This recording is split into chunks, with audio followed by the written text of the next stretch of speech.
And he's talking about the Western world, not brought up in that tradition. Yeah. But there was a moment in time, I think, in America, especially in early parts of the 18th century.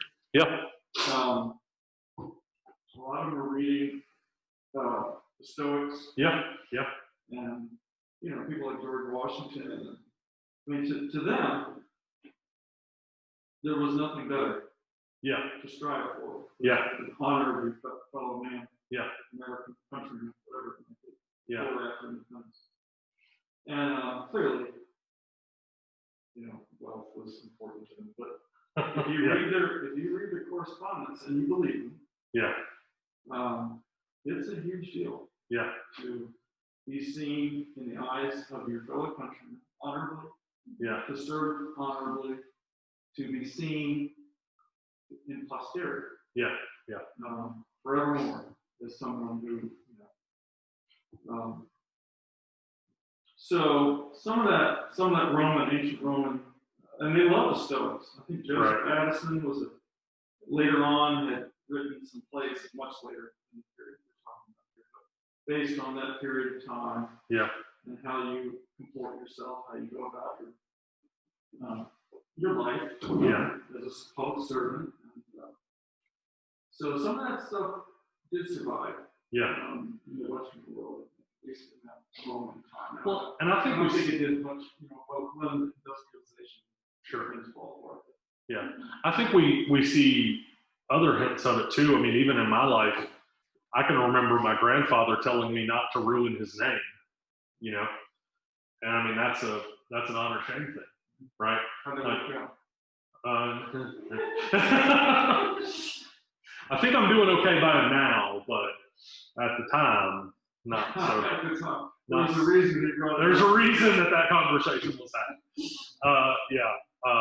So I ended up naming my son after him actually. So I think we're doing okay by him now, but then not so much.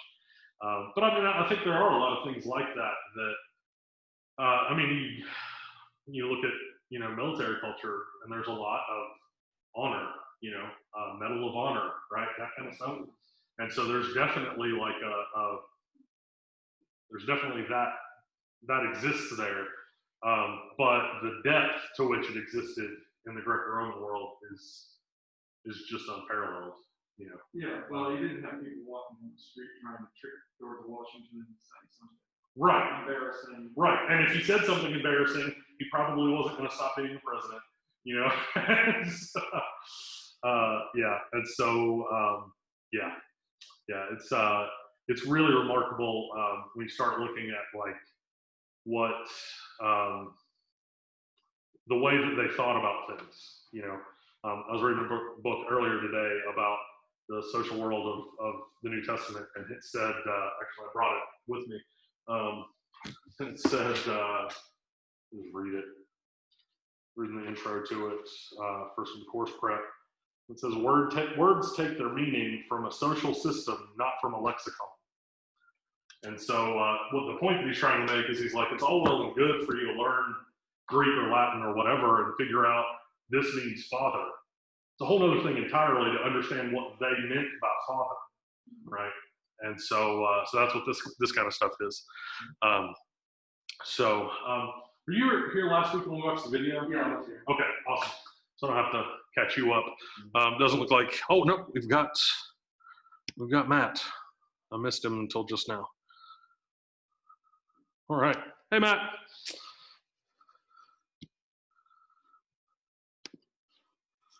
Okay. Hey, Matt, can you see my PowerPoint? Yes? Okay, awesome. So we're just getting started, so you didn't really miss anything. Just a little bit of conversation to summarize last week. I am going to try to get that video posted for you because I know you had some audio issues. And so I'm going to try to get that up. Hopefully that'll happen this weekend. We'll see. So. All right. Thank you so much. Yeah, absolutely, man. Absolutely. So we're going to continue sort of in the same vein as last week with that video. And, like I said last week, the Jewish background and the Greco-Roman background are sort of intertwined. And so we're going to kind of continue talking about that. I'm going to talk a little bit about Greco-Roman background specifically, and then we're going to move back to honor shame stuff. There's specifically one concept that I want to point out to you that I think is particularly helpful. So we'll start with a little bit of Greco-Roman stuff. We've talked about a little bit of this already. We talked about Hellenization a bit already. Hellenization is, Alexander the Great taking over the world, basically. There's that story that said he gets to India and he weeps for there's nothing left to conquer, right?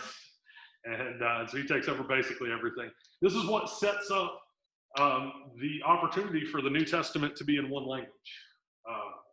Prior to Hellenization, it probably would have been in Aramaic, but not all of it, depending on who you were writing to. Paul's writing to the Romans, he wouldn't have written in Aramaic, he would have written probably in Latin. But because of Hellenization, he gets to write in Greek, and everybody pretty much knows Greek, at least Koine Greek, Koine is the Greek word for common.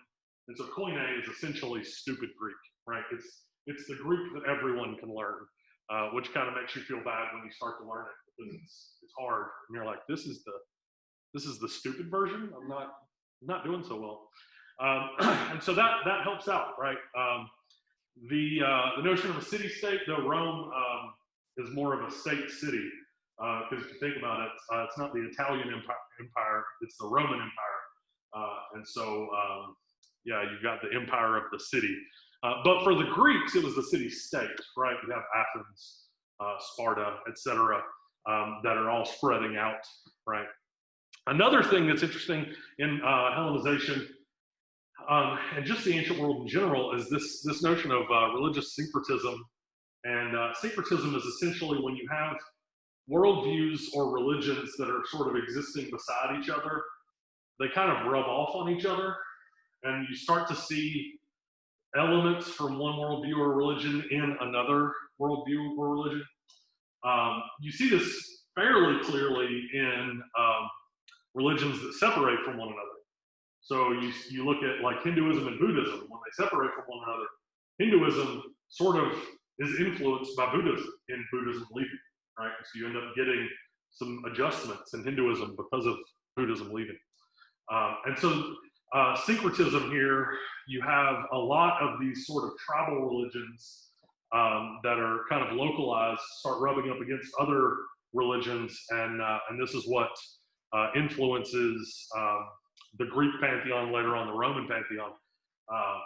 And this makes it really interesting in the New Testament, because when the Romans or the Greeks hear about Jesus, they have no issue whatsoever with saying he's God, because they have so many gods, right? Just add him to the list.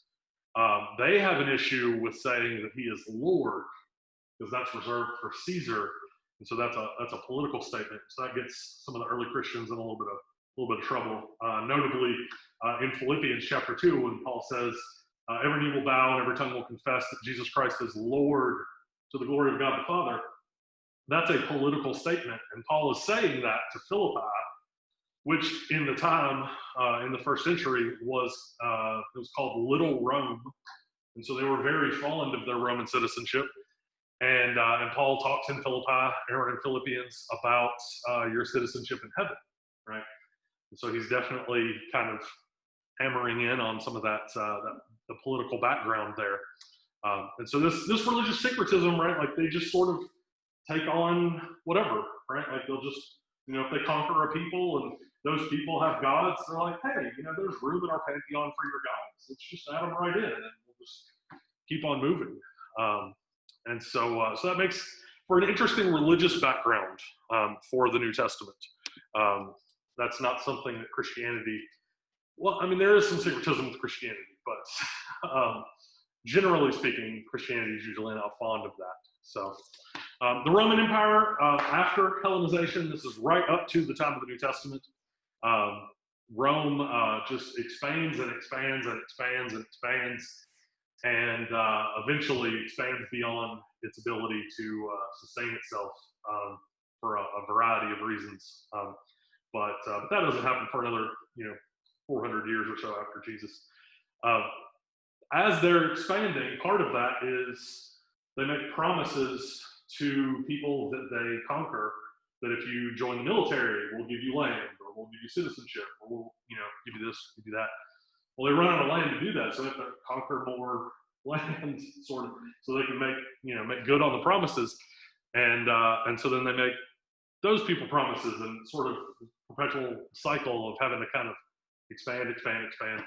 And one argument for one of the many reasons why Rome fell is that citizenship sort of became less and less valuable because they were basically giving it to everybody, right? They conquer people, and you're all citizens. And then, okay, well, if everybody's a citizen, then like, what's it mean to be a citizen?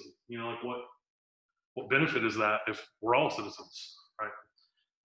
And so that's one among many, obviously. There's, I think,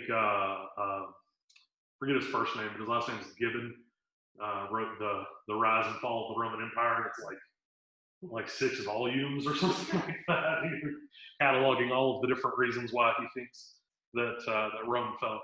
And so it's an interesting thing to look at, particularly with the history of Christianity and how they interact with one another. The social order in Rome at the time, and we don't need to go through like the weeds here of all of these individual details. This is from Bird and Wright in our book. The one thing that I think is notable here is the percentages in the right column. Up here at the top are imperial, provincial, municipal elites.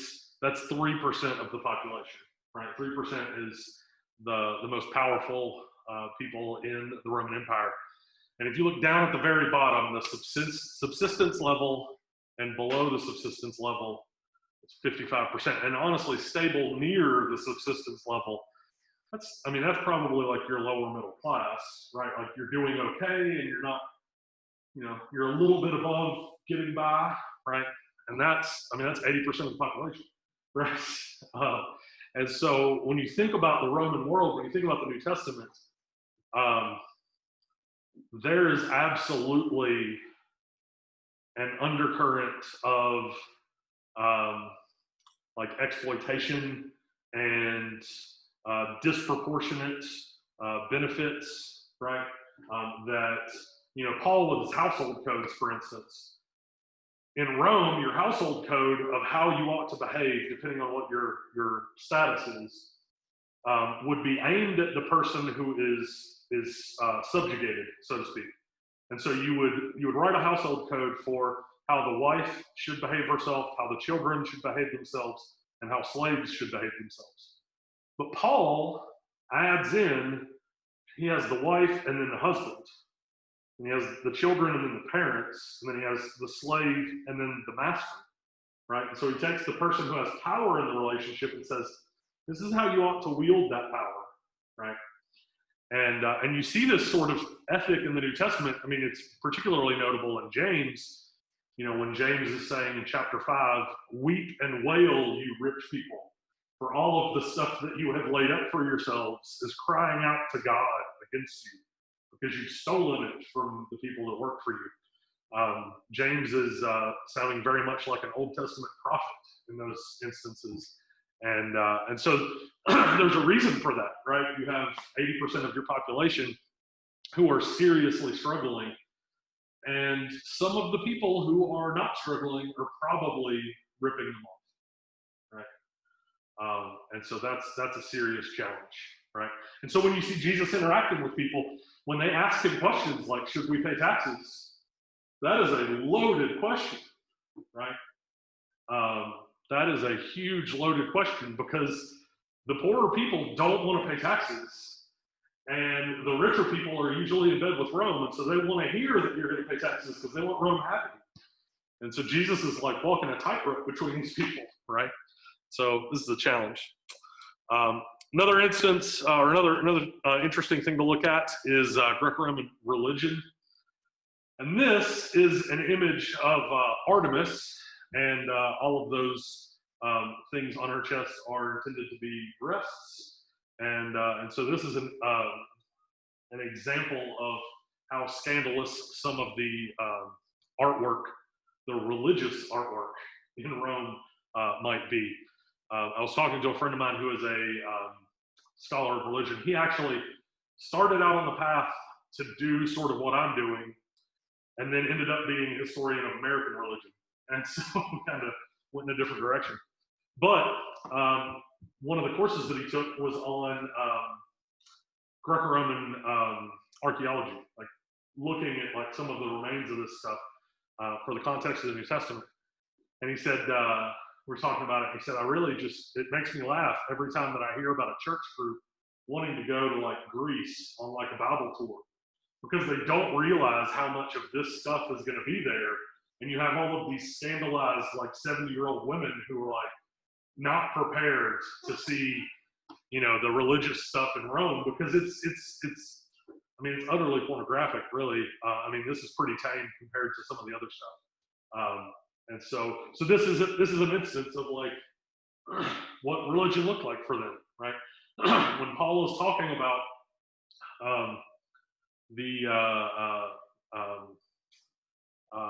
if I speak with tongues of angels and men, but I have not love, I'm like a crashing cymbal. A crashing cymbal is an indication that the temple prostitute is available, right? And so he's like, if I speak with tongues and angels, but I don't love people, I'm a whore in the temple, right? Like that's what I am, right?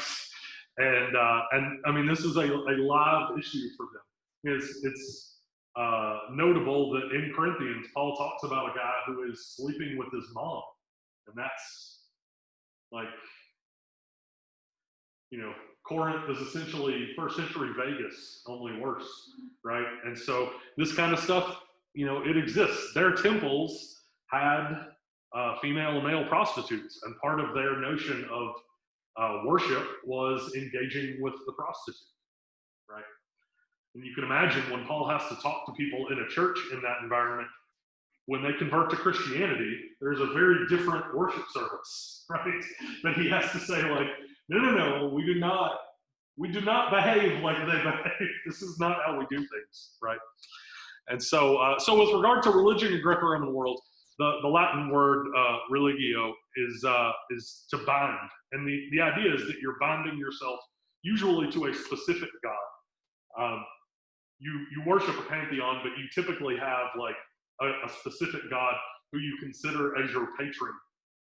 And we'll talk about patronage in a little bit and how important that is.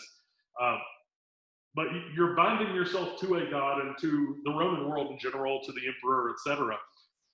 Religion for them, and we'll get to this in more detail in a later lecture because there's a chapter on the afterlife, but it's not concerned with the afterlife. It's not, you know, we have, because we're so inundated with Judeo-Christianity in the West, we have this notion that religion is purely about like whether or not you're going to go to heaven, you know, or whether or not your afterlife's going to be good, or whether or not, you know, what's going to happen after you die, that kind of stuff.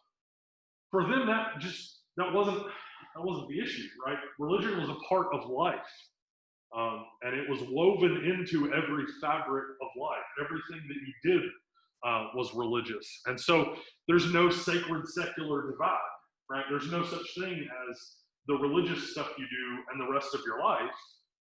There's your life, which is religious. And we see this in the New Testament when, you know, in Ephesus, when they're smashing their idols, and the silversmiths are like, hey, you're ruining our business, right? That becomes a problem. Right? That becomes a problem. And so this is a big deal for them, right? And this is why it's such a big deal for Christians to not offer incense or offer worship or offer prayers to the emperor, because it's a part of life, right? It's a part of everything that you do. And so honoring the emperor, praying to the emperor, worshiping the emperor is a part of everyday life. It's not as though there's like, you know, a Sunday morning service to Nero that like the Christians just aren't going to. It's a part of everyday life, and the Christians are like, no, I can't do that. I can't be a part of that, right? That's a big deal. Then there's the Jewish diaspora. This is just an interesting thing to think about. Honestly, this is something that I tend to forget.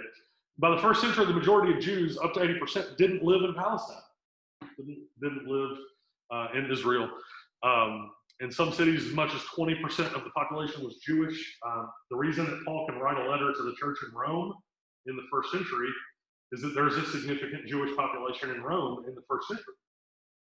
And so he can write a letter to them because they're there. You know, if you look at Acts chapter 2 on the day of Pentecost, it says that there are people visiting the Pentecost festival from Rome. There's this Jewish group from Rome, and then they apparently, some of them accept Christ as Messiah, which is actually kind of a tautology because Christ means Messiah. But and go back to Rome and start a church, right? How do you think that impacted the early church's work toward expanding in terms of not that they were looking for the Jewish community to convert or anything like that, but the fact that that was the basis, that was the core of their, they were born Jews. So the fact that they had work to do out here, right? As you say, Paul obviously, did that, but others, I mean, in terms of that, do you think that slowed it down because of that, or that they weren't concentrated in Palestine, or do we know? I think it probably contributed to it because, you know, the exile starts the Jewish people thinking about what does it look like to be Jewish without the temple. And so then that's what allows for Jews to move to Rome and not feel like they have to be near the temple all the time. And so you have already in the thinking of these people that the temple is not central to everything that they do. And so when the gospel starts to go out to say like, hey, the sacrifice has been made for you. It's not like this gigantic paradigm shift for them because they've already sort of started to decentralize the temple because they're moving away from Jerusalem. The temple isn't the most important thing in my life.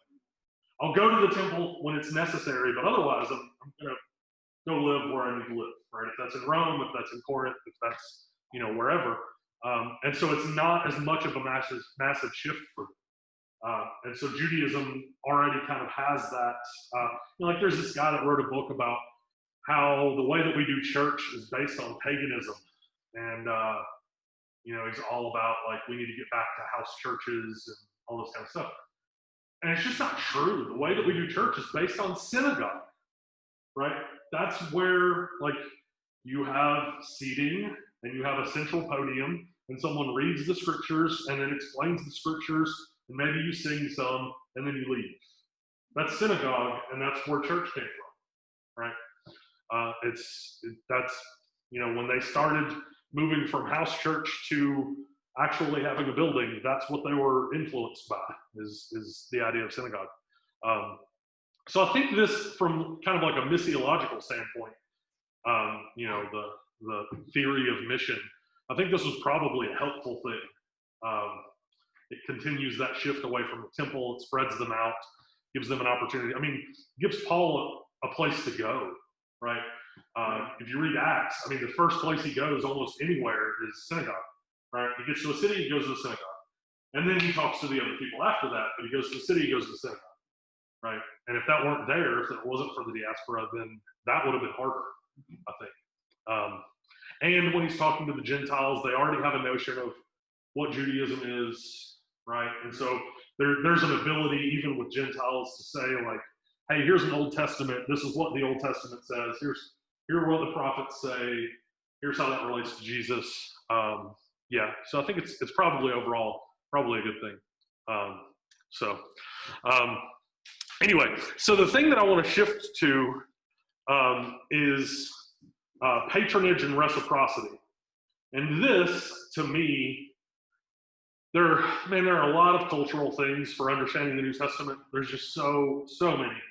This, for me, has been probably the biggest shift in how I read the New Testament of anything that I've ever learned. And so I'm sad that only 2 people are here to hear me talk about this. But, you know, it is what it is. And so this is a quote from one of the books that I have with me here. Honor, Patronage, Kinship, and Purity by David De Silva. I've mentioned him a few times.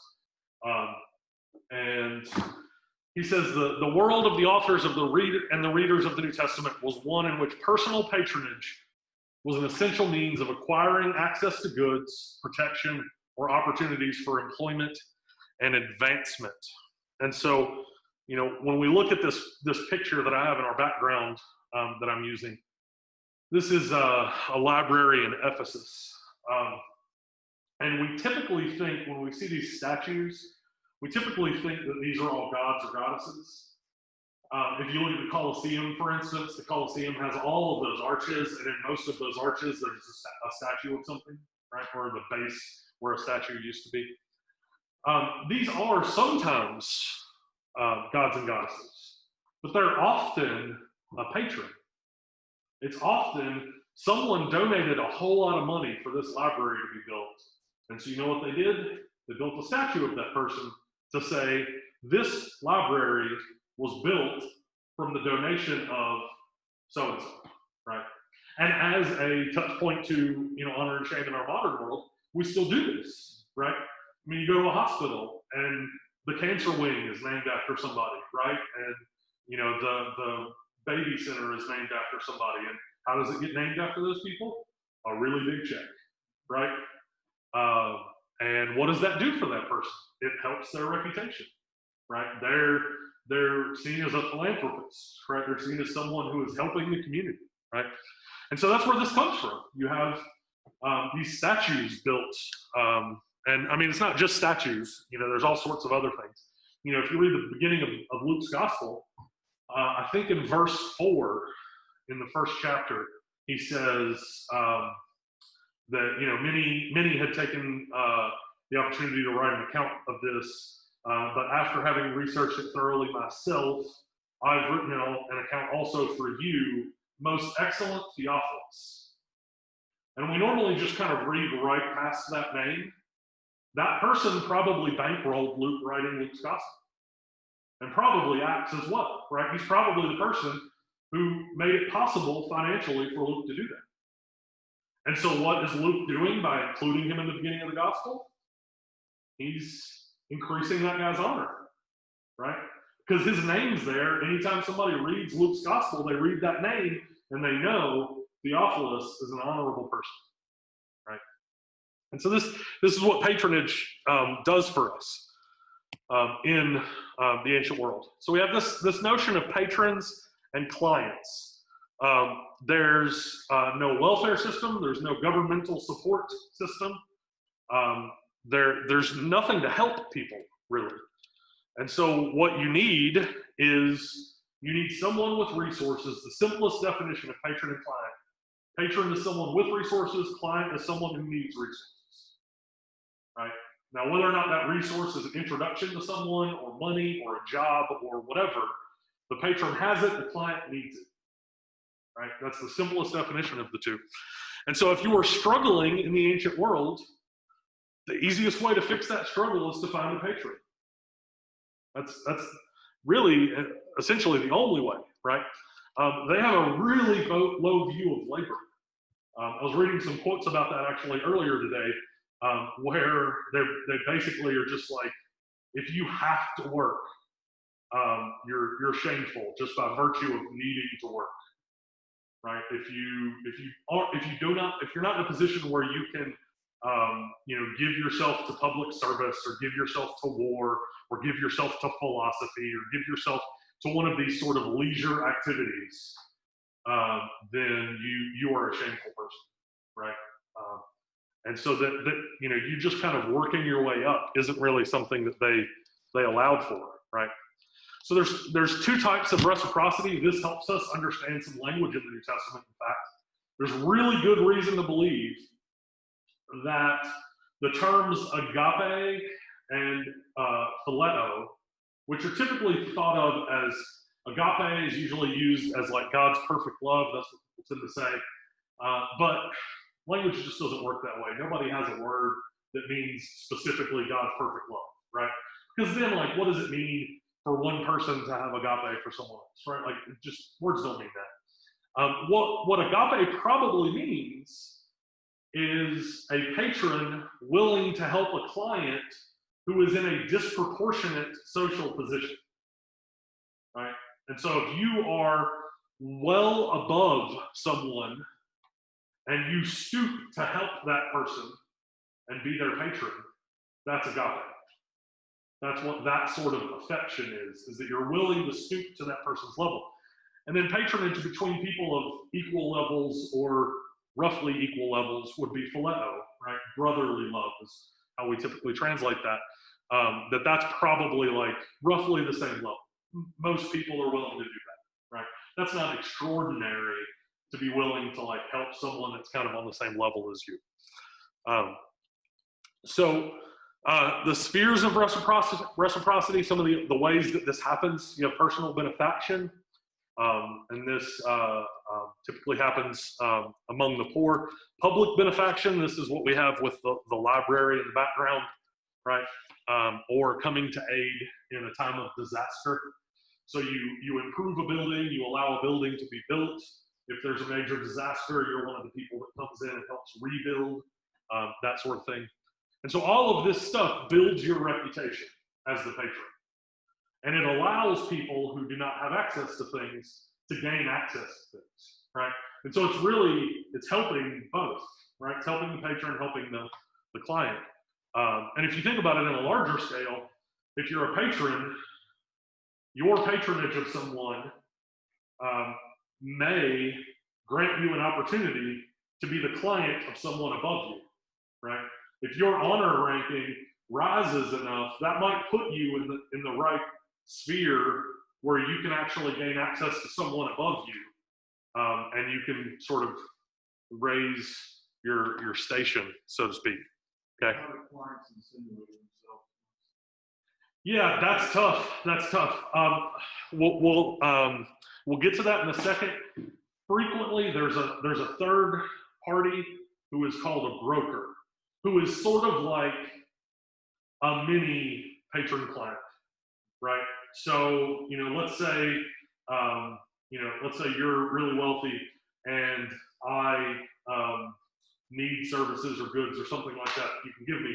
And I don't know him, or I don't have the kind of relationship where I can approach him, but you do, and maybe I have a relationship with you to some degree, then you can sort of be like a quasi-patron to me by allowing me access to him through your relationship.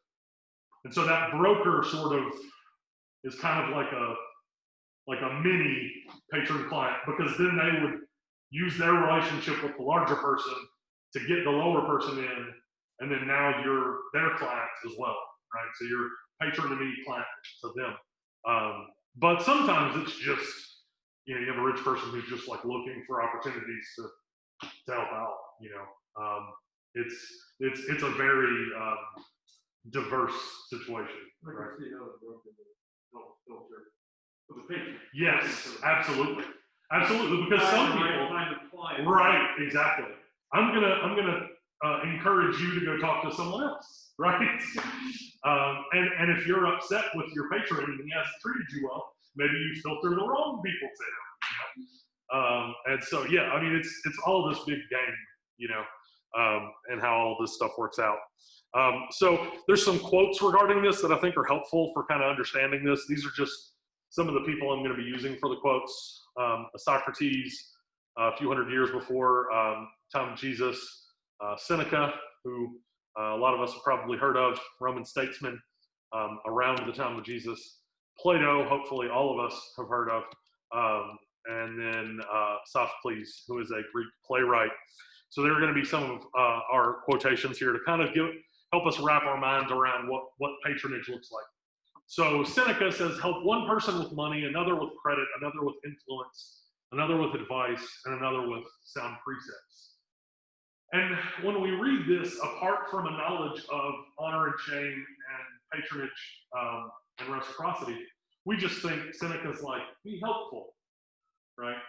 But in reality, Seneca is saying, look, if you have money, if you have credit, if you have influence, if you have advice, if you have sound precepts, you can be a patron. Here are the things that you can lend to people where you can be a patron, and you can help raise your honor rating by extending this to people, by giving them access to something they wouldn't otherwise have access to. Plato says grace, which is an incredibly important term in the New Testament, right? Grace may be defined as helpfulness towards someone in need, not in return for anything, nor for the advantage of the helper himself or herself, but for that of the person helped. That sounds an awful lot like Paul, right? That grace is helpfulness to someone, not for anything in return, but just in interest of helping someone. And in fact, we're going to look at Ephesians chapter 2 here in just a second with regard to patron-client stuff. But this notion, when you see grace, there's some key words for patron-client relationships that you should pay attention to. And the key words are anything to do with grace, anything to do with being rich in something or having a lot of access to something or that sort of thing, and then not having access to that thing, being poor, being destitute, right, etc.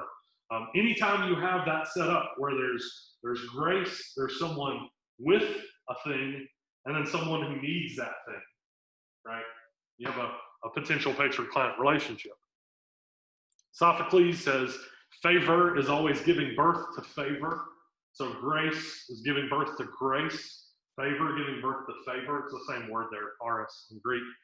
And so this just sort of reciprocal, like every time that you open the door for someone, a door is open for you, right? This is just like a never-ending cycle of improving all of our states in life, right? He who gives benefit imitates the gods. He who seeks a return, moneylenders. I love this. This is one of my favorite quotes from the ancient world, because this really sets up for you culturally what we're dealing with when we talk about patron-client. Because if you're giving to a client because you want a return, then that is actually shameful. If you're doing it so that you can increase your honor, that's actually shameful.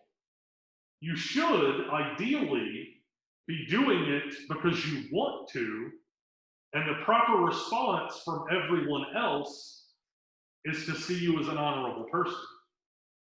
But if you're trying to be seen as an honorable person, that's shameful. And so he who gives benefit imitates the gods. That's what the gods do. But if you're expecting something from your gift, you're money, right? And that's like really subtle, right? Because well, yeah, of course I want someone to respond, right? I want them to honor me for my gift, right? But at the end of the day, what's the motivating factor? Is the motivating factor to give, or is the motivating factor to receive? And culturally speaking, if it's to receive, you're a moneylender. You are not honorable, right? But so bestow your favors on the good, for a goodly treasure is a store of gratitude laid up in the heart of an honest man. If you benefit bad men, you'll have the same reward as those who feed stray dogs. For these snarl alike at those who give them food and at the passing stranger. And just so base men wrong alike those who help them and those who harm them. And so there is actually room for denying to help someone. If you have good reason to believe that that person, the way that they put it, and it's really subtle, is do they deserve the situation that they're in or not? Now, how do you determine that? Oh boy, right? Like, that's tough. But it's sort of like, is this a disaster that sort of befell them? Then you should help them. But, if this person dug this ditch themselves, then let them get themselves out, right? And so this is where that broker comes into play, right? Where you can kind of be a wise broker and determine who you're going to introduce to whom, and kind of help out strategically instead of helping out people you shouldn't help out, right? The greater the favor, the more earnestly we must express ourselves, resorting to such compliments as, I shall never be able to repay you my gratitude, but at any rate, I shall not cease from declaring everywhere that I am unable to repay you. Seneca really had a way with words. I love this one too, right? Because it's like, I can't pay you back, but I'm so grateful that I'm going to tell everyone that I can't pay you back. But that's how great you are. That's how honorable you are, is that you've given me such a gift that I am incapable of ever returning. Right? So back to last week's video. Yeah. Then the client, when the professor talked about going to dinners. Yeah. So when the client attempts to repay, is that a problem, or in this situation, or is that something else? No, in this situation, even in attempting to repay, there's such a disparity between what the client can offer and what the patron has given that even in attempting to repay, everyone gets that it's just you're just trying to show your gratitude, right? Because you can't. It's like when he said, if somebody gives me 3 compliments, I'm supposed to give them 3 in return. Well, somebody gives me 1,000 compliments, I can give them a few, but and so what's going to be displayed there is there's a disproportionate relationship here. You're up here, I'm down here, right? And so that's going to be one of those situations like he was talking about where you're going to be on your face before this person, right? There's a disproportionate relationship here. I'm on my face. You are way above me, right? Which, by the way, you guys, when he was talking about that, he said they greet each other with a kiss on the lips if they're equals, kiss on the cheek if they're close to equals, and then prostrate before if they're not equals. How does Judas betray Jesus? Kiss on the cheek. So when Judas betrays Jesus, he says, we're pretty much equal, right? We're pretty much equal. Man, there's a lot going on there. So that's Seneca.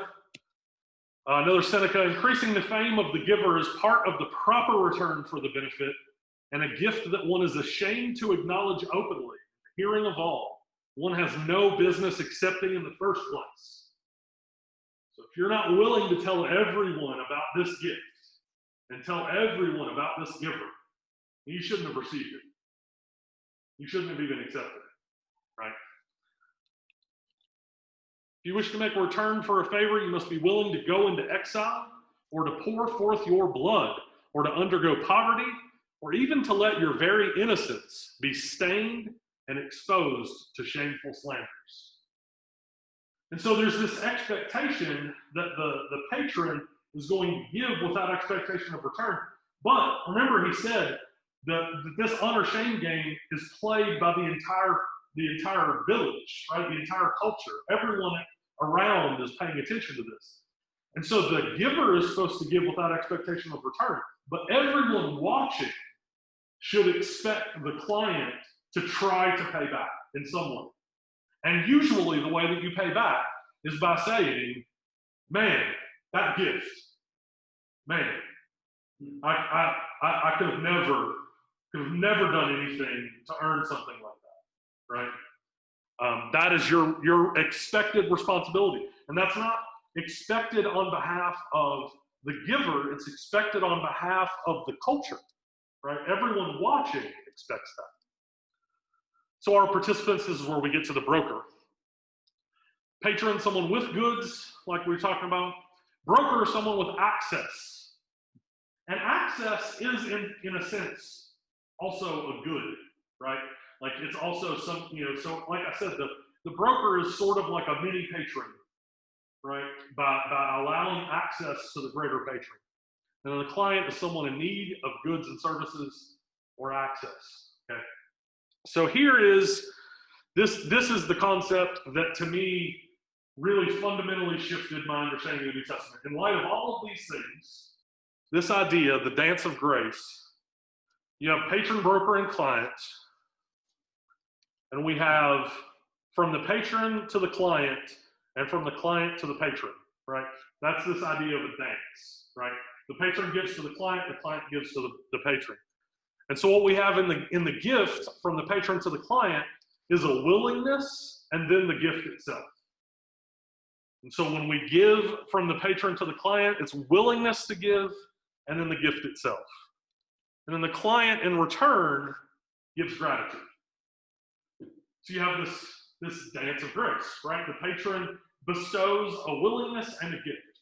The client receives it and then returns gratitude for the gift. And if you receive another gift, then you give more gratitude. You receive another gift, you give more gratitude, right? That's what this dance of grace is. So with that stuff in mind, I want to take a look really quick at Ephesians chapter 2, just as one example, okay? There are a lot of examples of this. There are some summaries, like paraphrases of books in the Bible from an honor-shame perspective, and some of those are really helpful. But this is my favorite example of honor and shame in the New Testament, at least. Hey, that's big enough, right? Okay. So, and you were dead in the trespasses and sins in which you once walked. Can you see the biblical text on Zoom?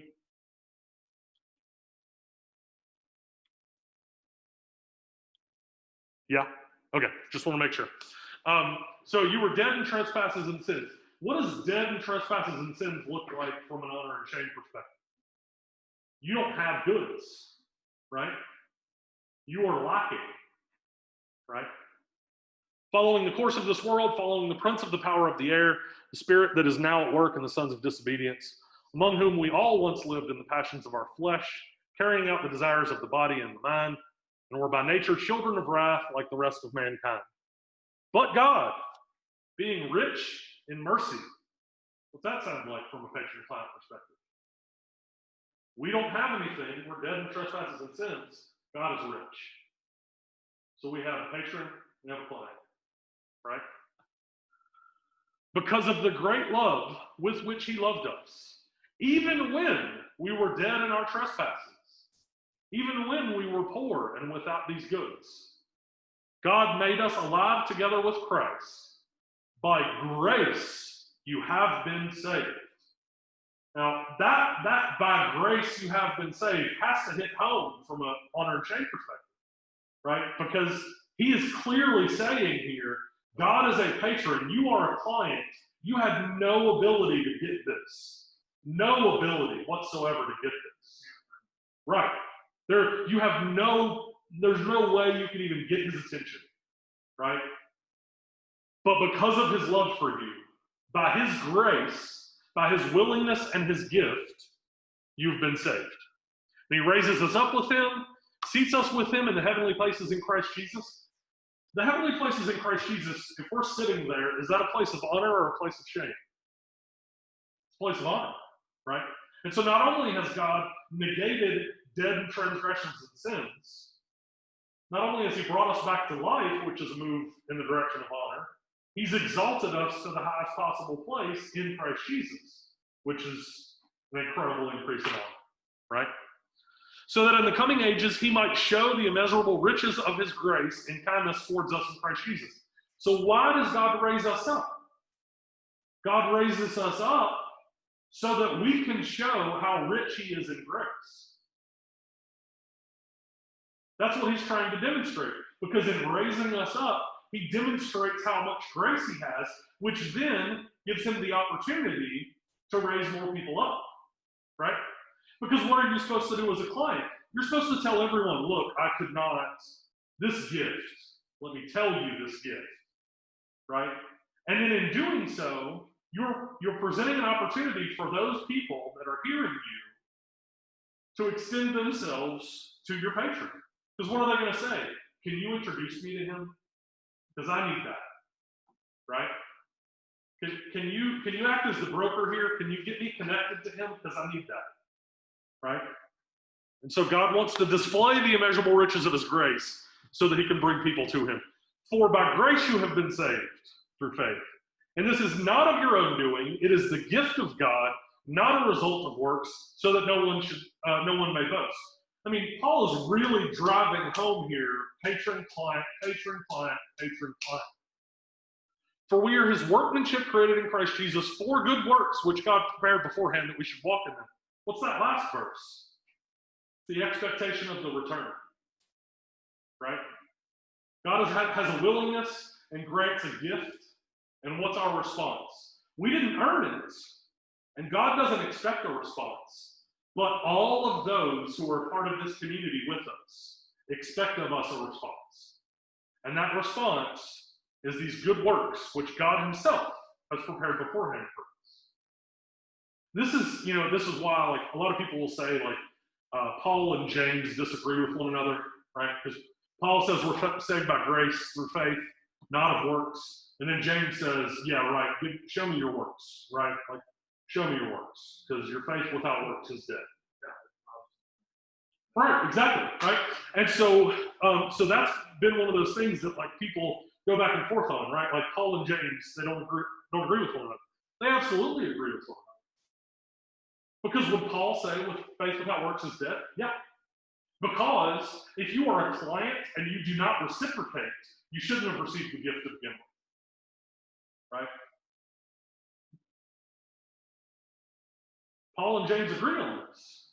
It's just we have to be careful of the way in which we read them. Right? They're saying they're coming at this from different angles. Right? Yeah, and so this, like, Paul is really like just patron-client, all the way through this passage. Riches of grace, saved by grace. Sorry, my mouse is going nuts here. I'm trying to get back to the, there we go. Yeah. So that's what we have here, right? Willingness and gift, and then gratitude. Willingness and gift, and then gratitude. This ultimately, like this fundamentally shifted the way that I read the New Testament. Every time I see grace, I think patron-client. Now, not every time you see grace is there patron-client there. But you should at least think, could there be patron-client here? Is there something happening here that looks something like this? Is there a dance of grace going on here? Because this happened in their society constantly.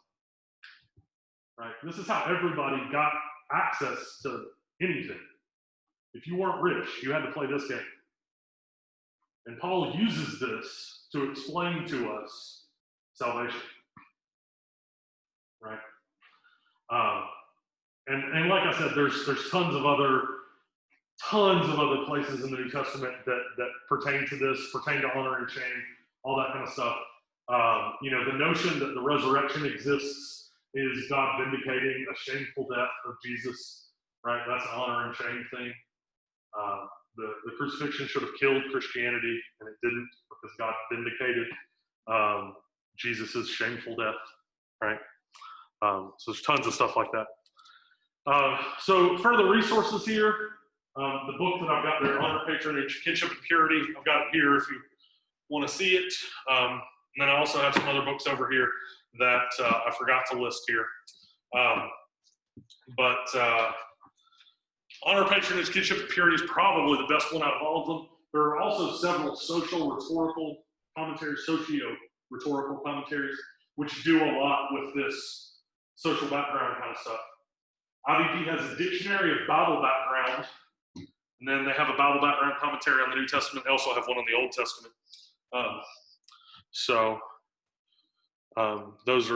Those are available if you are interested. I'm gonna move this back down here. Nope, wrong way. Oh, I'm just gonna hit stop sharing. That way, I can hold some of these books up on Zoom instead of having. There we go. Yeah. So that is Honor, Patronage, Kinship, and Purity. There you go. Some of the other ones that I've found pretty helpful. Bruce Molina, New Testament in This World. This is Insights from Cultural Anthropology.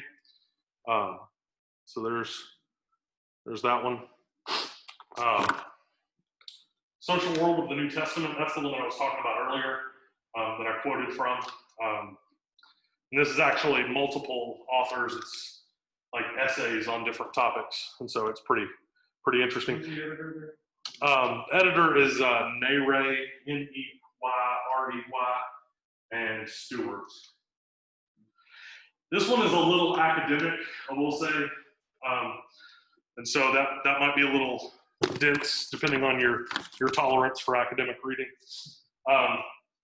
Backgrounds of Early Christianity is honestly, out of all of them, if you really just want to go nuts on cultural background for the New Testament, this might be your best bang for the buck, because this is going to cover virtually everything that you could think of.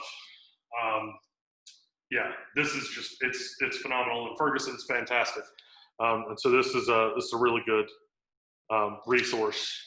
Everett Ferguson, Backgrounds of Early Christianity. There's a lot in it. It's not too academic, though he does have a fondness for footnotes occasionally, but it's not too academic. And then this is like, if you wanted to do like a Bible study at a church or something and kind of deal with some of this stuff, this is just a phenomenal little book. It's The Lost Letters of Pergamum. And this is fiction. And so it's not,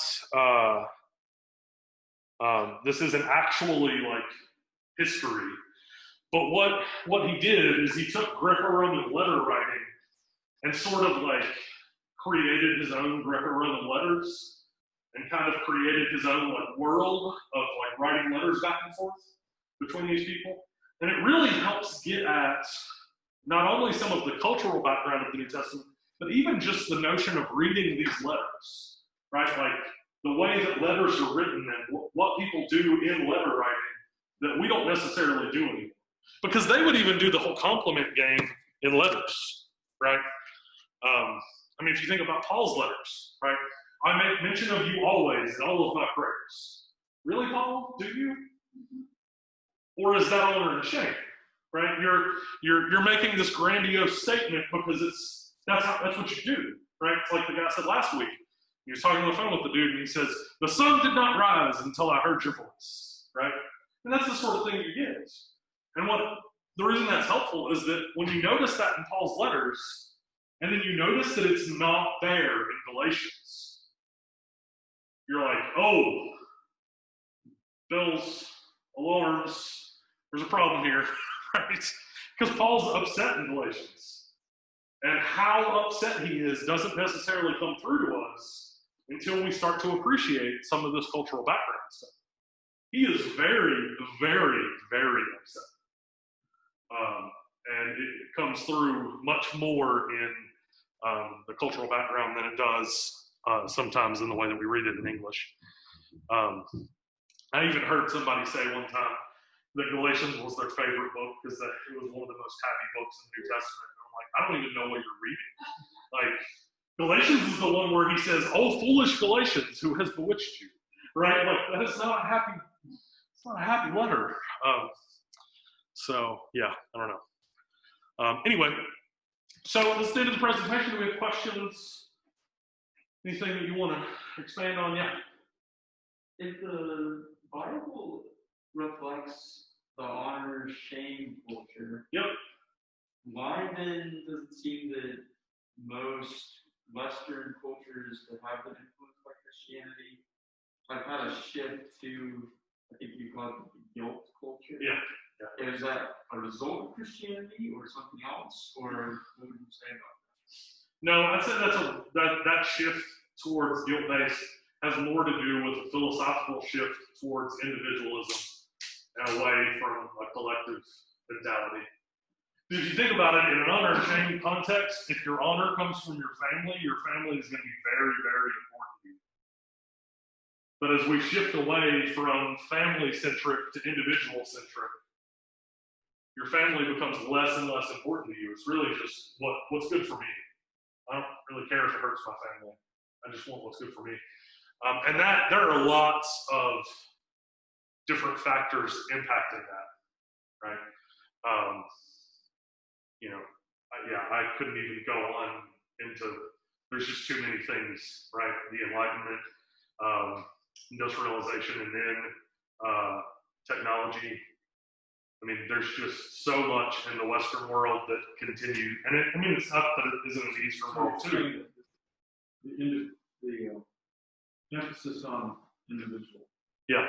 Also puts an emphasis on your failures, your successes, and it's all on you. So this is not spread out. So that the guilt, is that what you, so the guilt derives from this failure, I guess. Yeah. Of not attending to whatever seeking as Yeah. an individual. Huh. Yeah, I think that's what's to blame there. I mean, if you think about in an honor and shame society, you value family, and within family, you value older people over younger people, right? Because older people have wisdom that younger people don't. In an individual society, there's not really any reason to value older people, right? You just value innovation. You value what's the newest thing that's going to make the biggest impact, right?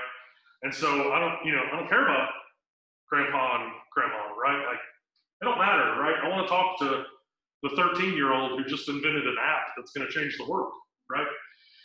And I mean, it's not, in the context of all this stuff, it's not to say that like the guilt-based mentality is wrong and the honor-shame-based mentality is right or anything like that. But it's like I tell my students all the time, there's a lot of these things that we do subconsciously that we need to raise them to the conscious level, right? We need to start thinking about what we're doing and why we're doing it, because some of what we're doing is wrong.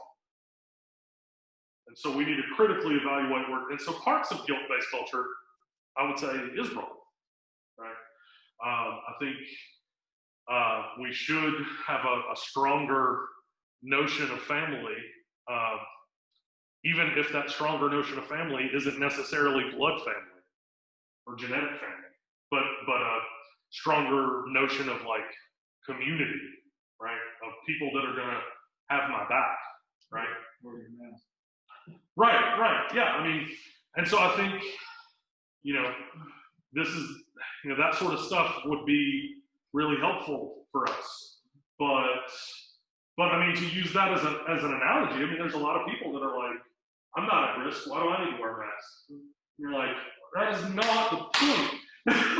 That's not. You're attacking my personal liberties. Right, exactly. My freedom. Right. Yeah. And so I think that's, I'm not a cultural historian, but based on my experiences, based on my research, I would say that's what got us there, is the individualism versus a corporate mentality. I mean, you think about, like, you read in Acts where it says he and his whole household were saved. How could that possibly happen in the West? Where can you possibly imagine somebody saying, I went to this city and I preached, and this guy got saved, and so did his whole family, right? Like, I have family, no one agrees on anything, right? So, like, how did that, it just isn't. But in a more familial context, you follow the head of the household, right? And this is a family thing. So if the family is changing the religion, then the family is changing the religion. That doesn't mean that the individual completely wipes away and there's no such thing as an individual. But I think our perspective is skewed too far towards the individual. I mean, Paul constantly in the New Testament, when he says you in English, in Greek, he's saying y'all, right? He's saying you plural. My favorite example of this was when my wife, before she was my wife, before she was my girlfriend, before she really knew that I existed as a human being, asked if you wanted to come watch the sunset with me, right?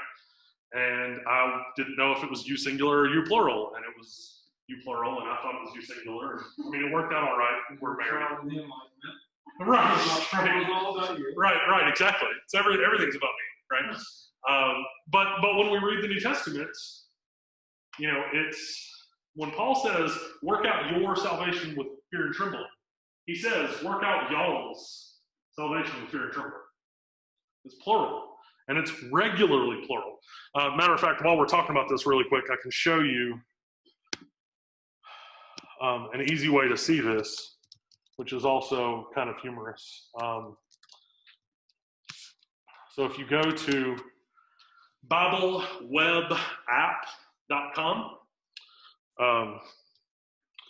BibleWebApp.com, on this site, let me see where the settings at. How do I get to here? Yeah, so if you change your settings, there's an option for English second person plural. And so you can change it from nothing, which is what it is at default, to highlighted to all of these different options. Use guys, you guys, yins, you lot, ye, youse, right? You can change it to all of those. And so it's a lot of fun when you change it to y'all and read the text, because it's not what you're accustomed to, right? So, nope, I'm not hitting the right keys here. Here, I'm just going to scroll down. Yeah. Grace to y'all and peace from God, our Father and Lord Jesus Christ. I thank my God in all of my remembrance of y'all.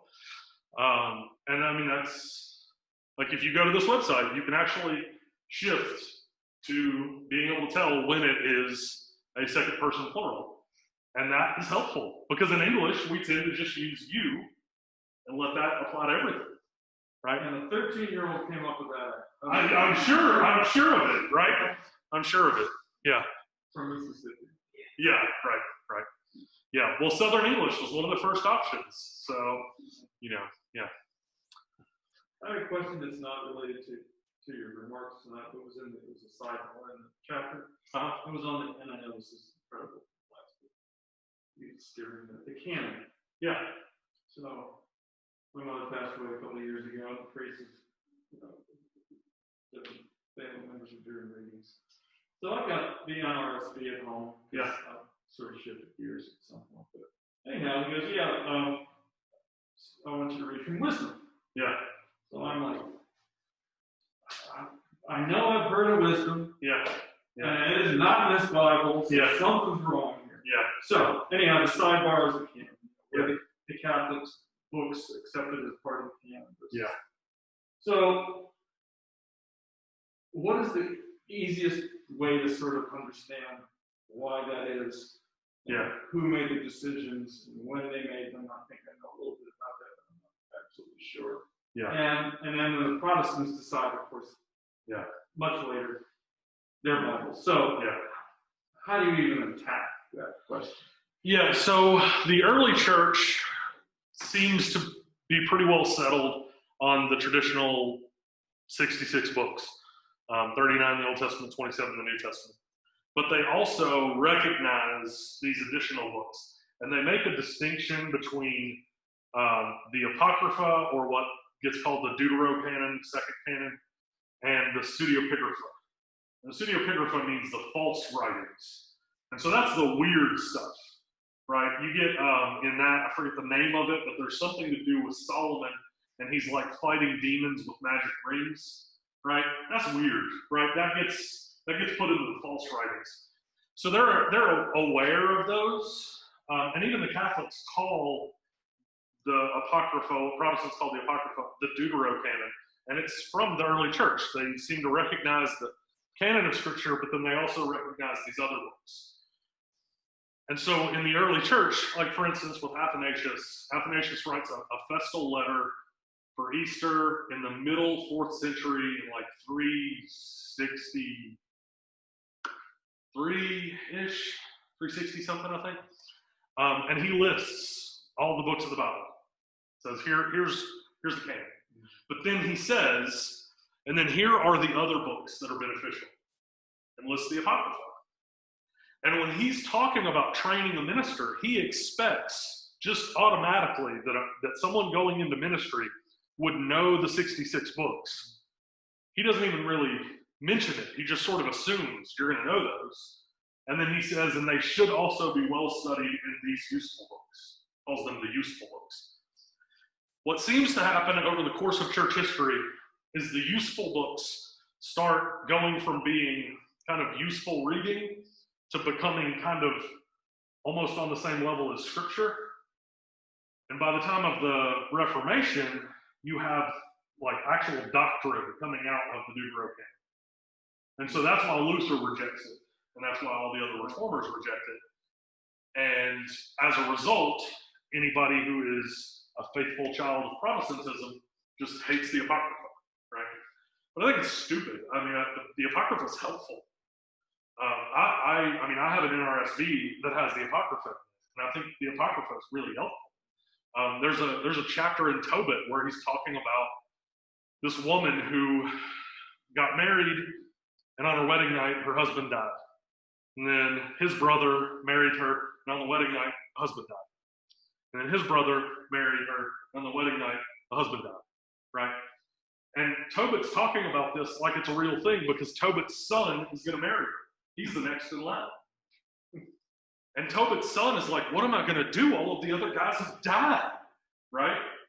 And so this angel shows up to him, and the angel tells him, here's how you take care of it, right? Because according to Tobit, there is a demon that has somehow attached itself to this woman, and after the marriage, when they go into the bridal chamber, the demon leaps on the guy and kills him before they have sex. And so he says, here's what you do to take care of the demon, and then you'll be fine. And so he does, and he's fine. Fast forward to the New Testament, the Sadducees are like, hey, Jesus, woman gets married, and husband dies, brother marries her, he dies, brother marries her, he dies. First time I read that, I was like, what on earth are you talking about, right? Like, that is the weirdest hypothetical I've ever heard in my life. And then I read Tobit, and I'm like, oh, that's an actual story that they actually probably were aware of that's helpful in understanding the New Testament. And so I think Protestants I'm a Protestant, ish. I think Protestants miss out by excluding the Apocrypha. And Protestants miss out on a lot of things, in my opinion, because they're afraid of looking like Roman Catholics. So you have this like deep-seated bitterness towards the Catholics for no real good reason, just based on like tradition or whatever. And so we don't like artwork, and we don't like, praying to saints, or we don't like the Apocrypha, or, we don't like scripted prayers, or, whatever. And it's all just like, I don't want to look like I'm a Catholic. And we're like, but the Catholics are pretty great. Like, Mary's role. yeah, Mary. But I mean, even that, like, Christians are like, oh, they pray to Mary. And I'm like, really? Because at Christmas time, Mary, did you know? Like, you're singing to her. Literally, in church, you're singing to Mary during worship. Like, really? And just, yeah. I'm not Catholic, but I definitely have some significant Catholic sympathies. The longer that I've studied the early church, the more that I appreciate Catholicism and Orthodoxy. Yeah. So, yeah, absolutely. And if I can think of a good book on that, I'll think on that maybe next week. If I have any suggestions, I'll let you know. So, yeah. Other questions or thoughts or anything? We're good? All righty. Well, thank you guys. We'll see you next week. Take it easy, Matt.